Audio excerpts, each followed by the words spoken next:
This is part 2 of chapter 20. So, as described earlier, red and green algae belong to the same lineage of land plants. However, they are both protists. And red algae are different from green algae in the fact that they have a red pigment called phycobilins, whereas green algae do not. Most red algae are multicelled and marine. The accessory pigment called phycobilins allow them to capture light even in deep water. So red algae are found in deeper waters. Um, Only green light penetrates in deep waters, and deep dwellers appear black due to the phycobilin or that red pigment. Red algae are commercially important as a source of agar, and they're also used for dry sheets of nori used for wrapping sushi. So if you ever go get sushi and you're always wondering about those seaweed wrappers, you're actually eating a protist called red algae. These are pictures of the red algae.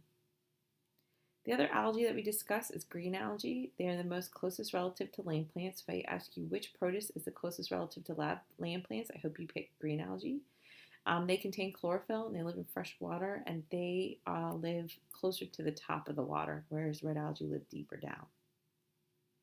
So key concepts: red algae and green algae are single-celled and multi-celled aquatic producers. Red algae have pigments that allow them to live in deep waters, and green algae are the closest relatives to land plants and have the same pigments as them. And please know that both red and green algae are protists, not plants. The last group of protists we're going to be discussing are amoebozoans. So amoebozoans include heterotrophic free-living amoebas and slime molds. Many are solitary, but some display communal behavior and cell differentiation that hint complexities that come in animals.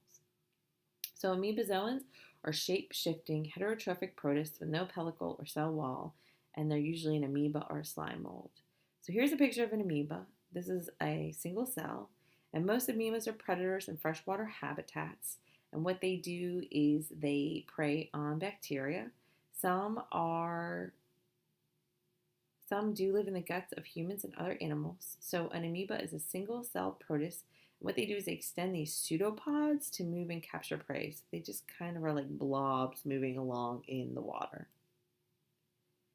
And so here's a great picture of an amoeba moving by extending its pseudopods. It's pretty cool to watch, so you might want to check it out. Now, I'm sure you all have heard about the brain-eating amoeba called Naegleria floweri. It's almost always detected in our waters out here in southeast Louisiana.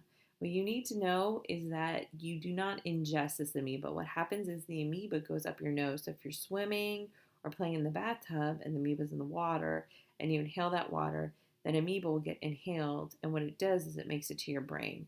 Now, this amoeba doesn't want to eat your brain. It gets confused and thinks your brain tissue is bacteria, and then it starts eating your brain. Most people do not survive this brain-eating amoeba because by the time you're showing symptoms, the amoeba has already destroyed major parts of your brain.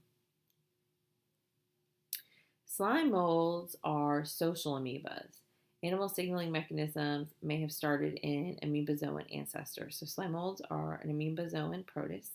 There are two types that you need to know the difference of: the plasmodial slime mold and the cellular slime mold. So plasmodial slime molds, these molds feed as large multinucleated masses. So they all like to hang out together, and they ooze along the forest floor and over logs, devouring bacteria. When food runs low, then what happens is the mass forms a spore-bearing structure. So plasmodial slime molds like to hang out together. So they feed as a mass, and they feed on bacteria and organic matter on the bottom of the forest floor. And here's a picture of plasmodial slime molds. These are a whole bunch of amoebozoans hanging out together, eating bacteria on the forest floor. The other type of slime mold is cellular slime molds. These slime molds live mostly as individuals, so they don't like to hang out with each other.